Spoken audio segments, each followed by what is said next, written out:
நெட்டெடுக்கலத்தில் பிசிறே தெரியாமல் ஃபினிஷிங்காக thread piping வைக்க முடியுமா? பைப்பிங் நூல் நம்ம அளந்து எடுத்துக்கணும்.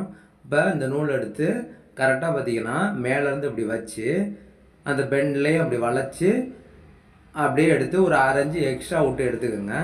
இப்போ 2 கழுத்துனால அதை டபுளாக எடுத்து நம்ம கட் பண்ணி எடுத்துக்கலாம். புடவை கலரில் த்ரெட் தையல் போடுங்க.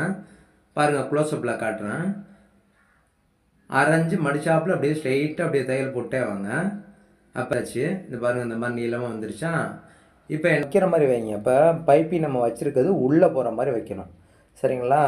அப்போ அந்த மாதிரி வச்சு எல்லா பக்கமும் பார்த்தீங்கன்னா நல்லா இந்த 2 பீஸ் அடியில் வச்சு தைச்சோம்னா தான் அது கேன்வாஸ் கொடுத்த மாதிரி பிசுறும் தெரியாது, நல்லா மொத்தமாகவும் அழகாகவும் வரும். நம்ம ஏற்கனவே தைச்ச தையல்லையே தான் அப்படியே தையல் போடணும். அப்படியே ஸ்ட்ரெயிட்டாக அப்படியே போட்டுக்கிட்டே வாங்க. அவ்வளோதான். இப்போ பார்த்தீங்கன்னா அந்த லைனிங் எந்த அளவோ அந்த அளவுக்கு சுற்றி வெட்டிடுங்க. லைனிங் அப்படியே பிரட்டினா அந்த நம்ம வச்ச பைப்பிங் அழகாக ரவுண்டாக உருண்டு வந்திருக்கும். இப்போ அதை வச்சு நல்லா ஒரு கீறிங்க.